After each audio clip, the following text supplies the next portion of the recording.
Salary की तरह बहुत ज्यादा उलझा हुआ चैप्टर नहीं है, जिसको ध्यान रखिएगा एकदम। इनकम का कुल मिलाकर के किसी भी इंडिविजुअल का जो इनकम है हम उसको कितने ग्रुप्स में बांटे हैं? 5 अलग अलग ग्रुप में है। तो इसमें पहले हम लोग पढ़ चुके अभी तक क्या, सैलरी हो चुका है, और हमारा दूसरा हेड ऑफ इनकम कौन सा है? हाउस प्रॉपर्टी है।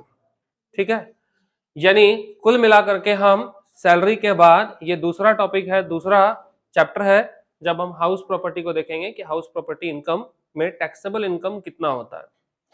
देखो, किसी भी इंडिविजुअल को कितना टैक्स पे करना है ये सबसे आखिरी पायदान पे हम समझते हैं। टैक्स कितना देना है ये प्रॉब्लम ही नहीं है, क्योंकि स्लैब लगाओगे टैक्स का पेमेंट हो जाएगा, और प्रैक्टिकली जब आप टैक्स का पेमेंट करने जाएंगे तो आपको थोड़ी प्रॉब्लम है। आप सिर्फ इनकम पोस्ट करोगे, टैक्स कितना पे करना है सिस्टम ऑटोमेटिक कैलकुलेट कर लेगा। इसलिए प्रैक्टिकली हो या थ्योरेटिकली हो, किसी भी सूरत में इस बात को दिमाग में बिठा कर रखिए कि किसी भी इंडिविजुअल को टैक्स कितना पे करना है इसमें कभी जंग छिड़ा ही नहीं है, इसमें कोई प्रॉब्लम ही नहीं है, क्योंकि ये सिस्टम ऑटोमेटिक कैलकुलेट करता है। दिक्कत कहां है? इनकम कितना कमाते हैं, टैक्सेबल इनकम मेरे लिए कितना होगा, इनकम पता करना ई प्रॉब्लम है। इसमें सबसे फर्स्ट हम चैप्टर अभी शुरू कर रहे हैं, हेड्स ऑफ इनकम का दूसरा हेड है ये, कौन सा वाला? House property income. ठीक है, बुक बाद में चलेंगे, लेकिन पहले कुछ इंपॉर्टेंट टॉपिक है जो इस चैप्टर से शुरुआत करेंगे हम। तो देखते हैं हाउस प्रॉपर्टी इनकम क्या होता है। देखो, करा income is under the head of house property if the following two condition are satisfied। कहता है हाउस प्रॉपर्टी इनकम के अंदर कौन सा इनकम आएगा, ये डिपेंड होता है दो सिचुएशन के ऊपर कि हम कौन सा दो सिचुएशन जो है वो फॉलो हो रहा है या नहीं। इसमें अगर कंडीशन नंबर 1 की बात करोगे, सबसे first, there shall be house property. सबसे पहले कहता है there shall be house property, यानी आपके पास होना चाहिए क्या? House property. हाउस प्रॉपर्टी में कुछ लोगों का यह मानना है कि हाउस प्रॉपर्टी का मतलब कि रेसिडेंटल हाउस प्रॉपर्टी होना चाहिए या कमर्शियल होना चाहिए। रेसिडेंटल कमर्शियल समझते हो? रहने के लिए फ्लैट बना दिए और किराए पे लगा दिए, तो कौन सी प्रॉपर्टी है ये? रेसिडेंटल हाउस प्रॉपर्टी है। एक घर बनाए जिसमें खुद ही रह रहे, रेसिडेंटल हाउस प्रॉपर्टी है। सड़क के किनारे प्लॉट था, प्लॉट पर बना दिए बिल्डिंग और उसको किराए पे लगा दिए, दुकान उकान खोल दिए, तो कौन सा प्रॉपर्टी हो गया? कमर्शियल हो गया।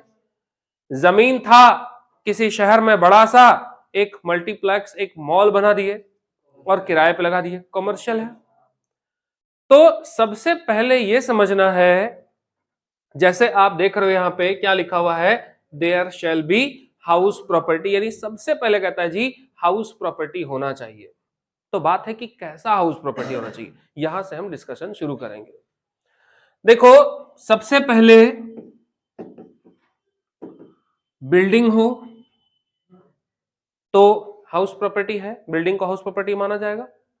यानी अगर आपने एक कंस्ट्रक्टेड बिल्डिंग बना दिया और बिल्डिंग बनाने के बाद उस बिल्डिंग को आपने किराए पे चढ़ा दिया, तो ये इनकम होगा किसके अंदर?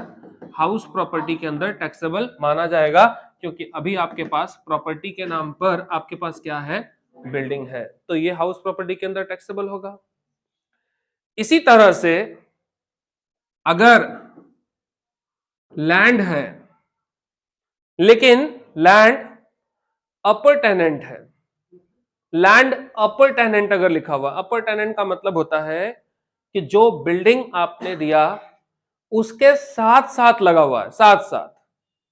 जैसे लैंड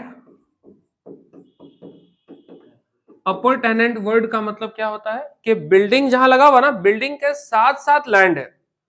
जैसे मान लीजिए आपने एक घर किराए पे दिया, तो उस घर के साथ गैराज मिलता है कि नहीं, और गैराज के आगे थोड़ा बहुत गार्डन का स्पेस मिलता है। बाइक खड़ा करने के लिए थोड़ा स्पेस छोड़ दो। क्या है ये? क्या आप बिल्डिंग का किराया ले रहे हो? क्या उस जमीन का किराया ले रहे हो जहां वो फूल लगा रहा है, पेड़ पौधा लगा रहा है? नहीं। क्या ये लैंड अपर टेनेंट है कि नहीं है?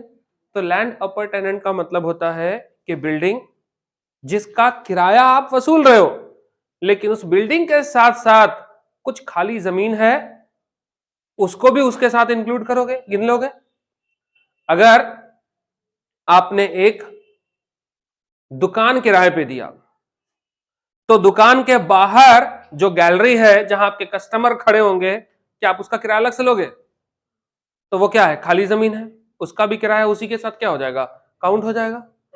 यानी जो बिल्डिंग हमने किराए पे दिया आपको, उस बिल्डिंग का किराया तो हम ले ही रहे, लेकिन उस बिल्डिंग के साथ साथ अगर कोई जमीन है जो उसी से अटैच्ड है, तो वो किराया उस बिल्डिंग के साथ क्या हो रहा है? मर्ज हो जा रहा है। इसका मतलब कि वो बिल्डिंग का किराया हम नहीं ले रहे, बिल्डिंग के साथ साथ जो लैंड आपको हमने दिया यूज करने के लिए, हम क्या कर रहे हैं? उसका भी किराया ले रहे हैं।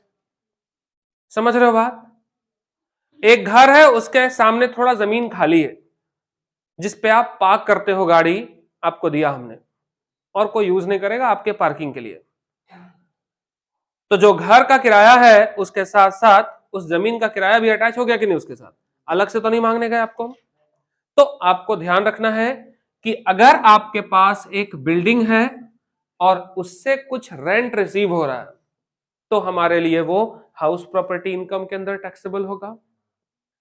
इसके साथ साथ अगर लैंड है जो अपर टेनेंट है, तो इसका मतलब लैंड अपर टेनेंट वर्ड का मतलब है कि जमीन, लेकिन वो खाली जमीन नहीं है, वो जमीन है लेकिन वो जुड़ा हुआ है किसके साथ? उस बिल्डिंग के साथ जुड़ा हुआ है। हम किराया तो बिल्डिंग का ले रहे हैं, लेकिन साथ साथ आपको ये जमीन भी हम क्या कर रहे हैं?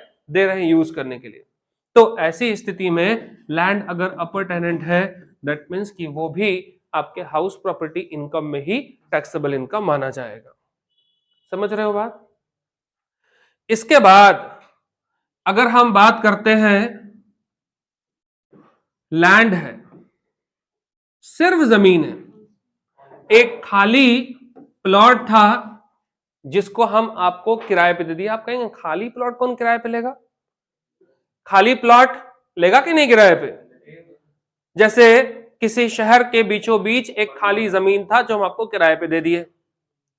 अब आप क्या कर रहे हो कि वहां पार्किंग लगवा रहे हो और लोगों से पैसा वसूल रहे हो, लेकिन मेरे लिए वो तो किराया है ना।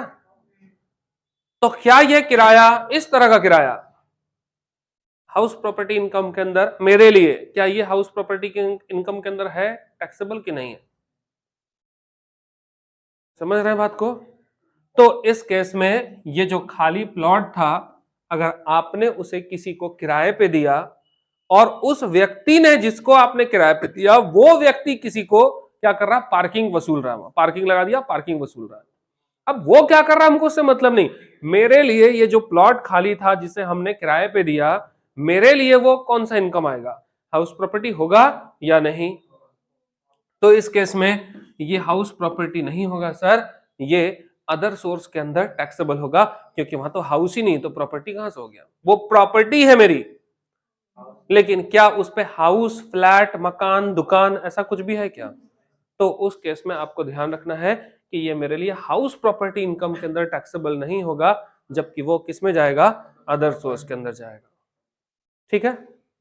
अच्छा, इसके साथ साथ बिल्डिंग अगर अंडर कंस्ट्रक्शन है, बिल्डिंग अभी तक बनकर तैयार नहीं हुआ, अभी अंडर कंस्ट्रक्शन है, बन रहा है, और आपने उसे किराए पे चढ़ा दिया। आप कहेंगे सर बिल्डिंग अभी बना ही नहीं है तो किराया कैसे चढ़ जाएगा? हो पाएगा कभी भी? बताइए। तो सबसे पहले तो इस मिथ्य को दूर कीजिए।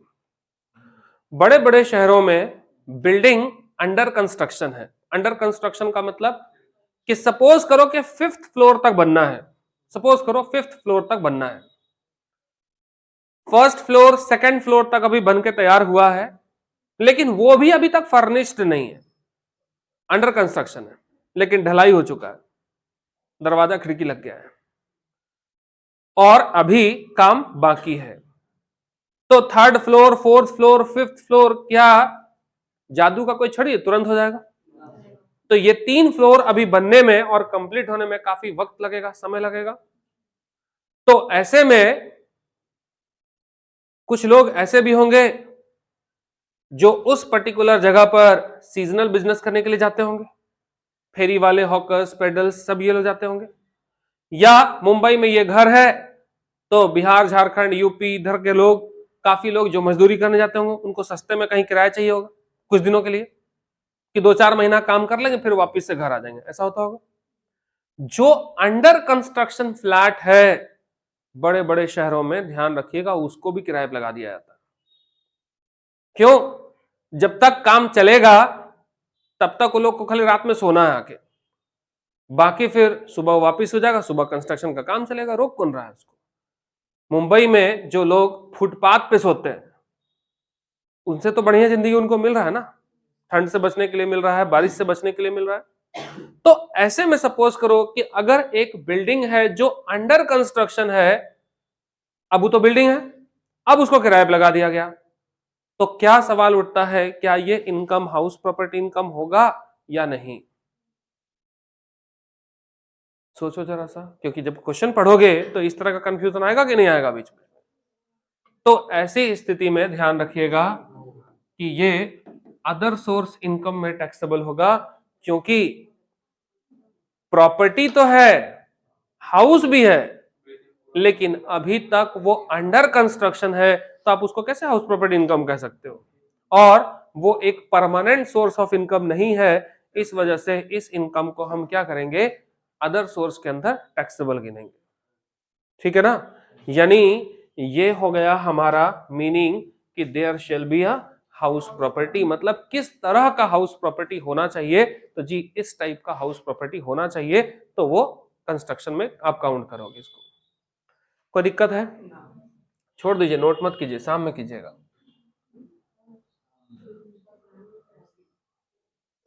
आगे नंबर 2 कंडीशन आपको दिया, कहता है एसीसी, एसीसी मतलब टैक्स पेयर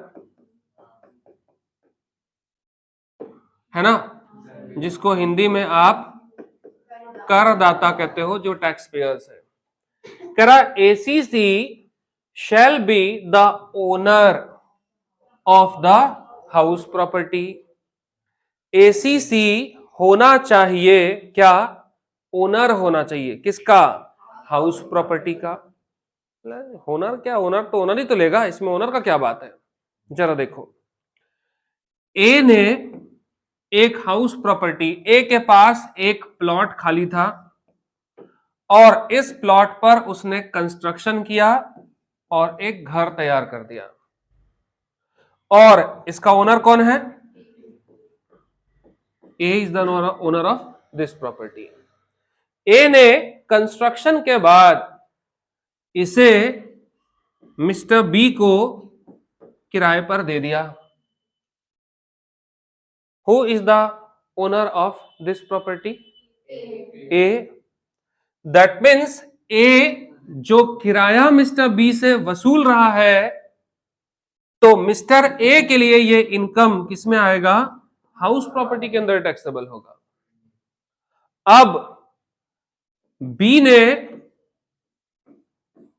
इस घर को, क्योंकि थोड़ा बड़ा सा घर था, है ना, इसको क्या किया कि अपने एक रिश्तेदार को यानी सी को सबलेट कर दिया। यानी बी ने इसी घर को मिस्टर सी को सबलेट कर दिया। सबलेट समझते हो? मतलब सबलेट समझते हो? मिस्टर इंडिया फिल्म देखे थे, मिस्टर इंडिया, है ना? तो अनिल कपूर के खुद का घर किराए का, और उसमें हीरोइन थी श्रीदेवी, उसको बुला के लाया और ऊपर वाला कमरा जो है वो किराए पे चढ़ा दिया। मतलब एक तो मेरे खुद का घर है ही नहीं, और हम उसको भी क्या कर रहे हैं, किराए पे दे रहे हैं। इसको हम क्या बोलते हैं, सबलेट। ठीक, तो मिस्टर सी को बी ने क्या किया, उस रूम को सबलेट कर दिया, किराए के घर को किराए पे चढ़ा दिया। अब मिस्टर सी से इसे रेंट रिसीव हो रहा है, कुछ भी 5,000 6,000 कुछ भी हो रहा है, मान लो सपोज करो। क्या बी इस हाउस प्रॉपर्टी का ओनर है क्या? नहीं। लेकिन बी को किराया मिल रहा है कि नहीं सी से? क्या मिस्टर बी के लिए ये इनकम हाउस प्रॉपर्टी इनकम होगा? क्यों नहीं होगा? क्योंकि किराया तो मिल रहा है हमको ना। समझ गए बात? यानी मिस्टर बी के लिए ये इनकम अदर सोर्स इनकम में होगा। क्यों? क्योंकि mister B is not the owner of this house property, जबकि ए अगर इससे किराया वसूल रहा तो इसके लिए क्या है, हाउस प्रॉपर्टी इनकम है। इसलिए हम आपको बोले कि देखो एसीसी होना चाहिए, क्या उस हाउस प्रॉपर्टी का क्या होना चाहिए, ओनर होना चाहिए। मतलब किसी भी हाउस प्रॉपर्टी के लिए हमको टैक्स पे करना है कि नहीं, या जो इनकम हम अर्न कर रहे हैं वो इनकम मेरे लिए हाउस प्रॉपर्टी इनकम के अंदर टैक्सेबल है या नहीं, ये जानने के लिए दूसरा जरूरी बात क्या होगा कि उस प्रॉपर्टी के ओनर होने चाहिए। अगर हम ओनर नहीं है, दैट मीन्स आपके लिए उस हाउस प्रॉपर्टी का इनकम तो है, पैसा तो आ रहा है, आपके लिए इनकम है तो टैक्सेबल भी होगा, लेकिन हाउस प्रॉपर्टी में वो टैक्सेबल नहीं होगा। इसलिए ध्यान रखना है। दूसरा बात, दूसरा कंडीशन हमारे लिए क्या था कि हाउस प्रॉपर्टी इनकम होगा मेरा, लेकिन कब होगा, अगर उस प्रॉपर्टी के हम ओनर हैं तभी, अदरवाइज नहीं हो सकता। समझ गए बात? अब इसके साथ साथ कुछ स्पेशल पॉइंट्स हैं जिसको हमको डिस्कस करना है, और जिसको मन में, दिमाग में, किडनी, लीवर जहां बसाना है बसा लीजिए। कम से कम इतना टॉपिक है जो आपको एकदम याद रखना है। ठीक है, देखो सबसे फर्स्ट कुल मिलाकर के स्पेशल पॉइंट्स है जिसको आपको याद रखना है। देखो क्या लिखा सबसे फर्स्ट, बिल्डिंग इंक्लूड्स रेसिडेंटल, है ना, फैक्ट्री बिल्डिंग या ऑफिस, शॉप और एक्सेट्रा, कुछ भी हो सकता है। मतलब कुछ लोग अगर ज्ञान दे रहे हैं कि हाउस प्रॉपर्टी में सिर्फ और सिर्फ रेसिडेंटल हाउस प्रॉपर्टी होना चाहिए, ऐसा बिल्कुल भी नहीं है। अगर मेरे पास कोई भी ऐसी प्रॉपर्टी है, कोई भी ऐसी प्रॉपर्टी है जिसको हमने किराए पर चढ़ा रखा है और किराए वाले ने उसका इस्तेमाल, यानी किराएदार ने उसका इस्तेमाल चाहे रेसिडेंटल पर्पस के लिए किया हो, मेरे पास एक बिल्डिंग थी जिसे हमने फैक्ट्री को किराए पे दे दिया, कोई फैक्ट्री चला रहा है उसमें, या फिर कोई ऑफिस चला रहा है, तो ऐसी स्थिति में मेरे लिए वो क्या होगा, हाउस प्रॉपर्टी इनकम के अंदर ही वो टैक्सेबल होगा। एकदम क्लियर रखिएगा। हाँ, ऑफिस मेरे खुद का नहीं होना चाहिए। जो हाउस प्रॉपर्टी का ओनर है उसके खुद का ऑफिस नहीं होना चाहिए, उसके खुद का फैक्ट्री नहीं होना चाहिए, और उसके खुद का रेसिडेंटल प्रीमाइसेस नहीं होना चाहिए। यानी मेरी हाउस प्रॉपर्टी तो हम आपको रहने के लिए दे दें, हम आपको फैक्ट्री चलाने के लिए दे दें, हम आपको दुकान खोलने के लिए दे दें, या हम आपको मॉल खोलने के लिए दे दें, उससे मतलब नहीं होता मेरे लिए। मेरे लिए वो इनकम किसमें होगा, हाउस प्रॉपर्टी के अंदर टैक्सेबल होगा। पहला point.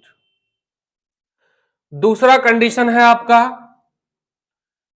Rent of vacant land is taxable under the other source. किराया जो आप वसूल रहे हो किससे, एक वैकेंट लैंड से, एक खाली जमीन से। अभी हम लोग डिस्कस किए थे, एक खाली जमीन जिस पर आप किराया वसूल रहे हो, वहां कोई भी कंस्ट्रक्शन नहीं हुआ, तो ऐसी स्थिति में वो टैक्सेबल होगा, क्योंकि रेंट तो मिला है ना हमको, रेंट तो हमको मिला है तो इनकम तो हुआ, और इनकम अगर हुआ तो गवर्नमेंट छोड़ थोड़ी देगा तुमको, टैक्स तो वो वसूलेगा, लेकिन अंडर द हेड ऑफ कौन सा, अदर सोर्स, तो यहाँ हाउस प्रॉपर्टी यूज नहीं होता है। तो इस तरह का क्वेश्चन अगर आपको दिख जाए कि एक ओपन एरिया ऑफ प्लॉट है जिसको किराए पे चढ़ा दिया, तो ऐसे क्वेश्चन को जब आप हाउस प्रॉपर्टी चैप्टर बनाओगे तो हाउस प्रॉपर्टी वाले चैप्टर में इस तरह के इनकम को क्या कीजिएगा, इग्नोर कीजिएगा, क्योंकि हमको पता है कि यहाँ टैक्सेबल नहीं होना है, आगे चलकर जब हम अदर सोर्स पढ़ेंगे उस टाइम पर यह टैक्सेबल होगा। इसके बाद देखो, करा ओनरशिप है ना, होना चाहिए है ना, must exist in previous year होगा, हाँ यहाँ पे स्पेलिंग मिस्टेक है थोड़ा सा, है ना, ownership must exist in previous year not necessarily to be assessment year. मतलब क्या बोलना चाह रहा है, वो हाउस प्रॉपर्टी मेरे लिए हाउस प्रॉपर्टी इनकम होगा जो मेरे पोजीशन में, मेरे ओनरशिप में कब तक था, प्रीवियस ईयर था। ये जरूरी नहीं कि असेसमेंट ईयर में भी मेरे पास ही हो। क्या बोलना चाहता देखो, जैसे सपोज कीजिए 1 अप्रैल 2020 से 31 मार्च 2021, मान लीजिए कि ये मेरा प्रीवियस ईयर है, और 1 अप्रैल 2021 से लेकर 31 मार्च 22 ये वाला मेरा क्या है, असेसमेंट ईयर है। ठीक है, क्या कहता आपसे, आप टैक्स पे कब करते हो, असेसमेंट ईयर या प्रीवियस ईयर? तो टैक्स हम पे करते हैं असेसमेंट ईयर में, कौन से इनकम पर, प्रीवियस ईयर इनकम पर। यानी टैक्स हम पे करते हैं असेसमेंट ईयर में, लेकिन असेसमेंट ईयर में जो टैक्स हम पे कर रहे होते हैं वो इनकम एक्चुअल में होता कब का है, तो प्रीवियस ईयर। आप सीधे सीधे बोल सकते हो कि प्रीवियस ईयर के इनकम पर टैक्स हम पे कब करते हैं, असेसमेंट ईयर में करते हैं। अब देखिए, क्या ऐसा हो सकता है कि नहीं कि 1 अप्रैल से 31 मार्च तक हम उस प्रॉपर्टी के ओनर हैं, और 1 अप्रैल 2021 को हमने इसी प्रॉपर्टी को किसी थर्ड पार्टी को सेल कर दिया। अब यह हाउस प्रॉपर्टी 1 अप्रैल से मेरे पोजीशन में नहीं है, हम उसके ओनर भी नहीं। जब मेरे पोजीशन में नहीं है, जब हम उसके ओनर नहीं है, तो क्या 1 अप्रैल के बाद का अगर कोई इनकम होता है तो क्या उसके लिए हम जिम्मेदार हैं, क्योंकि हम तो प्रॉपर्टी बेच चुके हैं। लेकिन जिस प्रीवियस ईयर में हमने उसे किराए पे लगाया उसके लिए हम जिम्मेदार है कि नहीं है, उसके बाद तुम भले ही बेच दो। यानी इस पूरे साल में जो हम किराया लगाए, जो रेंट हमको रिसीव हुआ, उस रेंट रिसीव को अपनी हाउस प्रॉपर्टी इनकम के अंदर हमको दिखाना पड़ेगा। इसका टैक्स हम कब भरेंगे, अगले साल भरेंगे असेसमेंट ईयर में। तो इस असेसमेंट ईयर में, यानी इस असेसमेंट ईयर में जो टैक्स आप पे करोगे वो कब का करोगे, प्रीवियस ईयर का। यानी मेरे पास जो हाउस प्रॉपर्टी है जिसका टैक्स मुझे इस साल देना है, ये जरूरी नहीं है कि असेसमेंट ईयर में भी मेरे पास रहे वो। असेसमेंट ईयर, इस साल का टैक्स हमको कब भरना होगा, अगले साल भरना होगा, और इस साल मेरे पास प्रॉपर्टी ही नहीं है तो नहीं भरना पड़ेगा। यानी इस असेसमेंट ईयर में भी वो प्रॉपर्टी अगर मेरे पास है तो अगले साल हम टैक्स भरेंगे, और इस असेसमेंट ईयर में अगर वो प्रॉपर्टी मेरे पास नहीं है हम टैक्स नहीं भरेंगे। लेकिन अगर हम इस असेसमेंट ईयर की बात करें तो इस असेसमेंट ईयर में लास्ट प्रीवियस ईयर का टैक्स भरना होगा नहीं भरना होगा, तो ये तो जरूरी होगा। इट में भी अगर आप पहले भी बेच लेते हो, जरूरी नहीं कि हम पूरा साल यूज करें। सपोज कीजिए अप्रैल, है ना, अप्रैल मई जून में ये प्रॉपर्टी आपके पास थी और आप जुलाई में ही उसको बेच दिए, कोई बात नहीं, 3 महीने में इस हाउस प्रॉपर्टी में प्रीवियस ईयर में इनकम हुआ कि नहीं हुआ, तो इस 3 महीने में जो टैक्स लायबिलिटी बनता है वो आप क्या करोगे, अगले साल पे करोगे। इस साल नहीं पे करोगे, लेकिन अगले साल इस 3 महीने में जो पैसा आप अर्न कियोगे वो तो पे करना पड़ेगा ना। इसलिए कह रहा हूं आपसे कि शॉर्ट में यहां पे हम लिखे सिर्फ देखो कि ओनरशिप होना चाहिए कब, प्रीवियस ईयर में उसका ओनरशिप उसको होना चाहिए, भले ही वो असेसमेंट ईयर में उसका ओनर हो तब भी ठीक है, ना हो तब भी ठीक है, लेकिन प्रीवियस ईयर में अगर वो ओनर होगा तो इसका मतलब अर्न तो किया होगा इनकम, तो आपको असेसमेंट ईयर में उस पर टैक्स पे करना ही पड़ेगा। तो ये पॉइंट नंबर सी है आपका। नेक्स्ट कहता है आपसे इनकम अर्न किया है एसीसी ने, है ना, engaged in business of letting out is taxable under the head of PGBP, है ना। प्रॉफिट और gain from business and profession, उसी को पीजीबीपी बोलते हैं हम लोग, यानी तुम्हारे हिसाब में बिजनेस प्रोफेशन। कह रहा आपसे अगर इनकम अर्न किया गया है ना, ACC engage in business of letting out the taxable under the head of PGBP, मतलब क्या बोलना चाह रहा है, अगर एसीसी यानी टैक्स पेयर ने अपनी ही हाउस प्रॉपर्टी को खुद के बिजनेस के लिए इस्तेमाल किया, मेरी हाउस प्रॉपर्टी हम उसे अपने ही बिजनेस पर्पस के लिए इस्तेमाल करते हैं, यह बिजनेस सोल ट्रेडिंग हो सकता है, यह बिजनेस पार्टनरशिप हो सकता है, या कंपनी हो सकता है, पतला मुझसे मतलब नहीं हम लोगों को, लेकिन इतना याद रखना है प्रॉपर्टी मेरी है और अपनी ही प्रॉपर्टी में हम क्या कर रहे हैं, बिजनेस और इंडस्ट्री शुरू कर दिए। तो ऐसे में सरकार मेरे से टैक्स हाउस प्रॉपर्टी का लेगा कि बिजनेस प्रोफेशन का लेगा, तो कहता है वो बिजनेस प्रोफेशन में। क्यों भाई, क्या हम अपने आप को अपनी प्रॉपर्टी किराए पे दे सकते हैं? नहीं, लेकिन सरकार है कि मानता नहीं, बोला भाई इनकम तो तू जनरेट कर रहा, हम छोड़ेंगे तो नहीं, तो कोई बात नहीं, हम अपने बिजनेस से टैक्स वसूल लेंगे। तो आप सोचिए मेरे ही इनकम का दो हेड है, या तो हम हाउस प्रॉपर्टी में टैक्सेबल इनकम में काउंट करेंगे, या नहीं तो हम कहां काउंट करेंगे, बिजनेस प्रोफेशन में। ज्यादा सुटेबल कहां दिखेगा, क्या अपनी ही प्रॉपर्टी को अपने पे हम किराया दे सकते हैं? यहां लैंडलॉर्ड कौन है, आप खुद हो, और टेनेंट कौन है, अग्रीमेंट कैसे बनाओगे, बनेगा? खुद ही दे रहे, खुद ही ले रहे, पॉसिबल है? तो ऐसे में इसका इनकम ट्रीट कहां से किया जाएगा, बिजनेस प्रोफेशन में ट्रीट किया जाएगा। और जब बिजनेस प्रोफेशन ही एक इनकम एक हेड में जब टैक्सेबल हो गया, तो कहीं ना कहीं तुमको छोड़ना पड़ेगा। तो इस वजह से इस तरह के इनकम को हम पीजीबीपी में दिखाते हैं। यानी आपको याद रखना है, मेरी प्रॉपर्टी, खुद का ऑफिस शुरू कर लिए, खुद की फैक्ट्री शुरू कर लिए, खुद का बिजनेस बना दिए, खुद का गोडाउन बना दिए, तो ऐसी स्थिति में ये सारा इनकम टैक्सेबल होगा बिजनेस प्रोफेशन इनकम में, ना कि हाउस प्रॉपर्टी के अंदर। इसके बाद ये तो आपको पता है भी, सबलेट, है ना, sublet out of house property is taxable under the head of कौन सा, अदर सोर्स, है ना। यानी किराए के मकान को अगर हमने किराए पर लगा दिया तो ये टैक्सेबल माना जाएगा, लेकिन अभी नहीं, अदर सोर्स में। क्यों, अभी हम आपको बताएं, है ना, मिस्टर इंडिया में अनिल कपूर ने खुद ही प्रॉपर्टी किराए पे ली, और उस किराए की प्रॉपर्टी को अगर श्रीदेवी को किराए पे चढ़ा दिया, तो ऐसे में क्या मिस्टर अनिल कपूर ओनर है? नहीं, वो तो खुद ही टेनेंट है। तो हम किराएदार, और किराएदार खोज के लाए, तो ऐसे में हम उसके ओनर नहीं हो सकते। मेरे लिए परमानेंट सोर्स ऑफ इनकम तो है, लेकिन ये हाउस प्रॉपर्टी इनकम में नहीं आता, क्योंकि हाउस प्रॉपर्टी के लिए हमने दो कंडीशन पढ़ा था, दूसरा वाला पढ़े थे हम लोग, ओनर होना चाहिए। क्या ओनर है ये?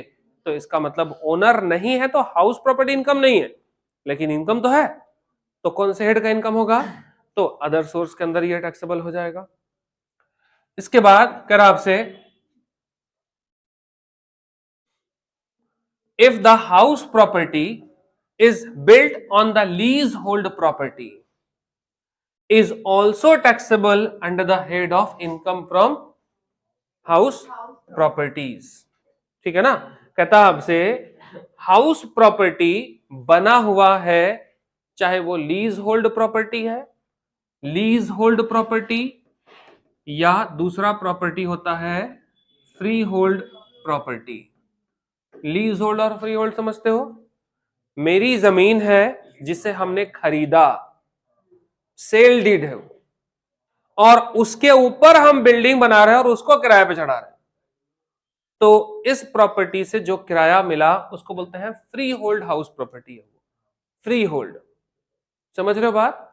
जमीन खरीदे, रजिस्ट्री किए, सेल डीड है वो। क्या आप मेरे ऊपर कभी दावा कर सकते हो अपनी प्रॉपर्टी पर? आपकी प्रॉपर्टी थी, आपका जमीन था, जो आपने मुझे सेल कर दिया। आपकी हाउस प्रॉपर्टी आपने मुझे क्या किया? सेल कर दिया। क्या आप 2 साल, 5 साल, 10 साल बाद कह सकते हो वापस दो हमको? सेल हो गया तो हो गया, सेल डीड है, कैंसिल तो नहीं हो सकता। अब उस हाउस प्रॉपर्टी को, उस जमीन पर हमने कंस्ट्रक्शन किया और बिल्डिंग बनाया, दुकान बनाया, किराए पे लगा दिया। तो इस प्रॉपर्टी से जो किराया आ रहा है, तो इस टाइप की प्रॉपर्टी को आप क्या कहोगे? Free hold property. इसको हम फ्री होल्ड प्रॉपर्टी बोलते हैं। समझ आ रहा है? और लीज होल्ड प्रॉपर्टी क्या है? एक खाली जमीन था आपका, आपसे मैंने इस प्रॉपर्टी को 10 साल के लिए लिया या 100 साल के लिए लिया, सपोज करो, ठीक है। हालांकि 100 ईयर नहीं लिख सकते, है ना।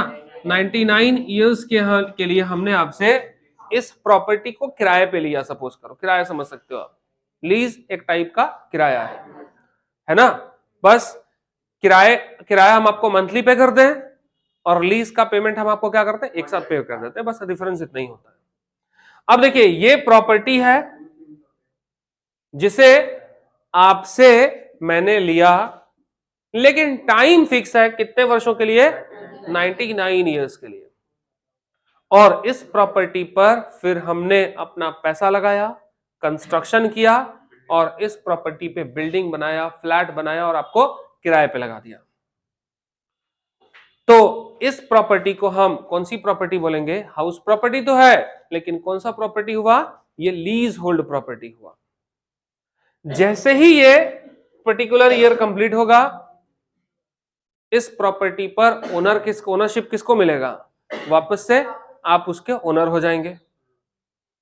तो लीज होल्ड और फ्री होल्ड में डिफरेंस क्या होता है? वो प्रॉपर्टी जो मैंने आपसे खरीदा और अब वो प्रॉपर्टी पूरी जिंदगी मेरे मरने के बाद भी मेरा रहेगा, फ्री होल्ड। और वो प्रॉपर्टी जो एक सर्टेन पीरियड के बाद वापस से उसी का हो जाएगा जिसका वो ओनर, एक्चुअल ओनर है, वापस से हम आप ही को दे देंगे। तो आप प्रॉपर्टी कौन सा हो गया? ये लीज होल्ड प्रॉपर्टी हो गया। समझ रहे हो बात? तो प्रॉपर्टी, हाउस प्रॉपर्टी में कौन सा प्रॉपर्टी होना चाहिए? लीज होल्ड या फ्री होल्ड? तो कहता है आपसे कि if the house property is build on the lease hold property, और फ्री होल्ड तो खैर है ही, यानी लीज होल्ड हो या वो फ्री होल्ड हो, दोनों ही सिचुएशन में वो टैक्सेबल होगा। किसमें? हाउस प्रॉपर्टी इनकम के अंदर वो टैक्सेबल होगा। तो कई बार ना जब आप क्वेश्चन पढ़ोगे तो बोलेगा मिस्टर ए ने बी से 10 साल के लिए एक प्रॉपर्टी लीज पर लिया और उसको किराया लगा दिया। आप सोचेंगे यार लीज पे लिया तो ये होगा कि नहीं, क्योंकि अभी हम लोग सेकंड कंडीशन पढ़े थे ना। सेकंड कंडीशन में क्या होता है कि प्रॉपर्टी, हाउस प्रॉपर्टी में होगा अकाउंट इनकम, लेकिन प्रॉपर्टी का क्या होना चाहिए? ओनर होना चाहिए।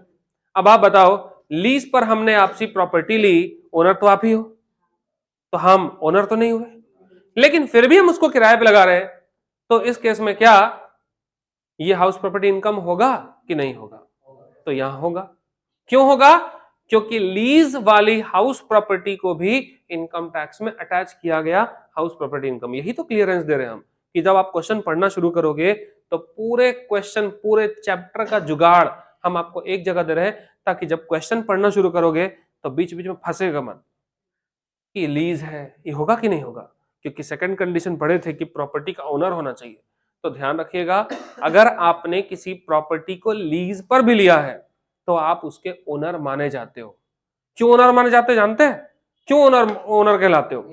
अगर आपकी प्रॉपर्टी हमने 10 साल के लिए लीज पे ली, तो आप चाह भी लो, केस मुकदमा कर दो, कुछ भी कर दो, अगर आपने लीज पर प्रॉपर्टी दी है, आपको कितना भी इमरजेंसी क्यों ना हो, आप मेरे से वो प्रॉपर्टी खाली नहीं करा सकते, क्योंकि उस पर्टिकुलर पीरियड के लिए हम उसके मालिक बन जाते हैं।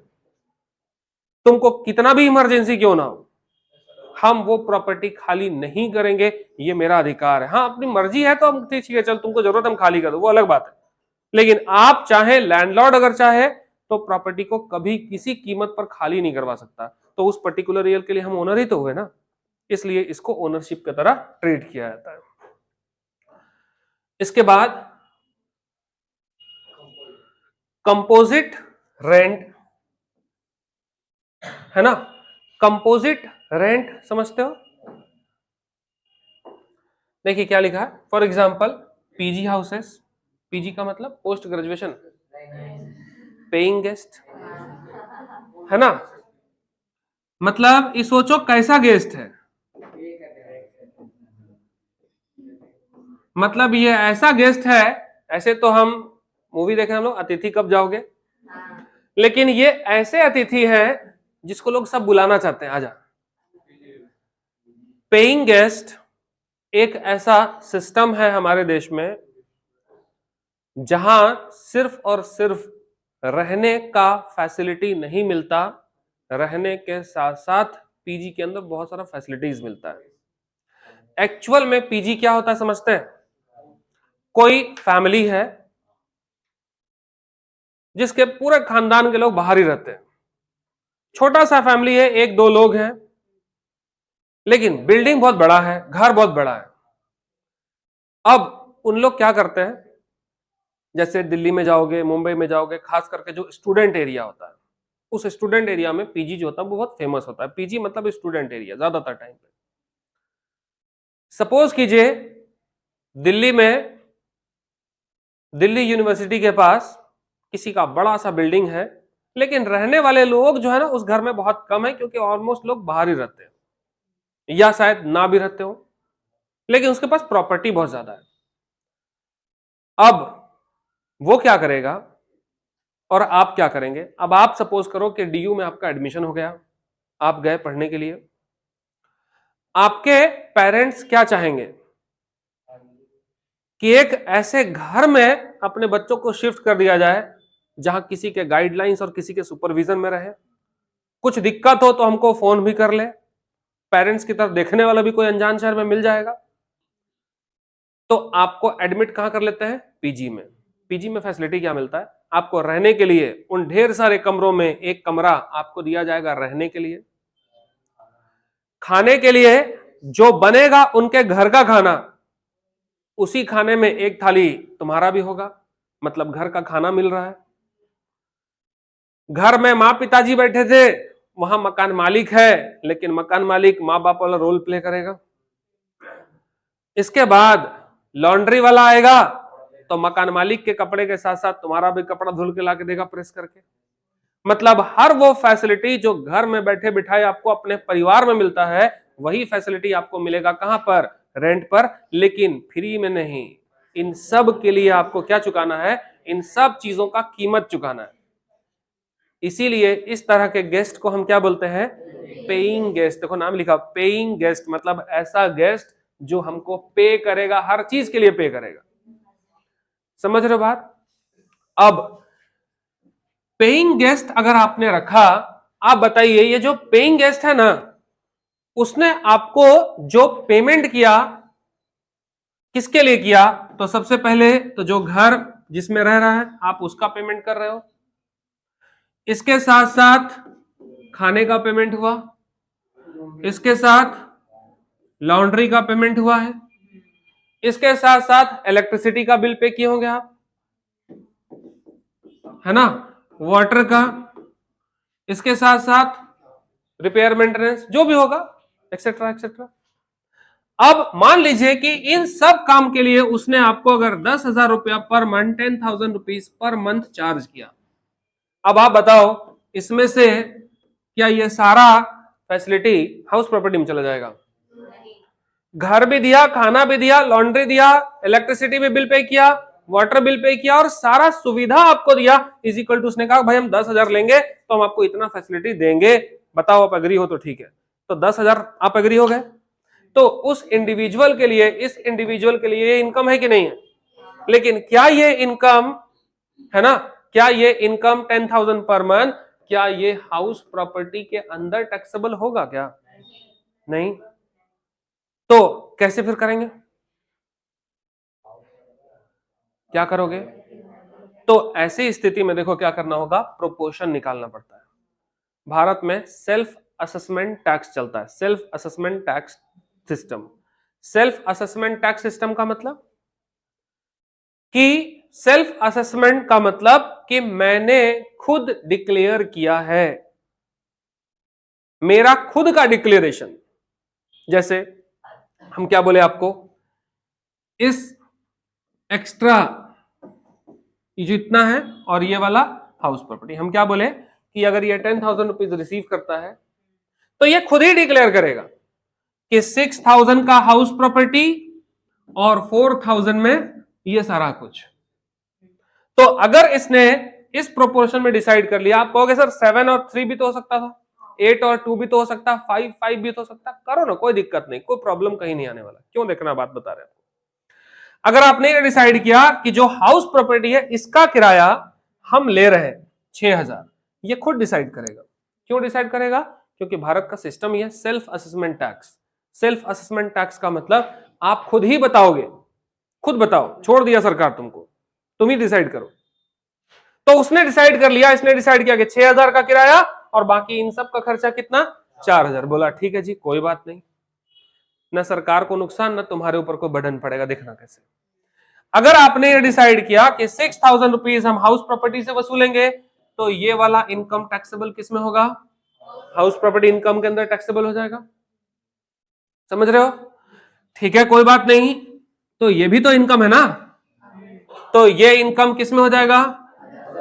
अब रहा बात टैक्स भरने का, तो क्या हाउस प्रॉपर्टी का टैक्स अलग पे करोगे, अदर सोर्स का इनकम अलग टैक्स पे करोगे?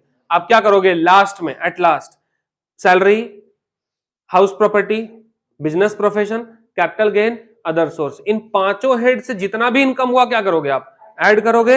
अब ऐड करके जो टैक्स बनता वही ना पे करोगे। तो आप बताओ क्या टैक्स में कोई प्लस माइनस हो कुछ भी? मेरे इनकम का वो हाउस प्रॉपर्टी का सोर्स हो या वो मेरे इनकम का अदर सोर्स हो, आखिर इनकम तो मेरा ही है ना। ऐसा थोड़ी कि हाउस प्रॉपर्टी मेरा, अदर सोर्स मेरे भाई का। समझ रहे बात ना?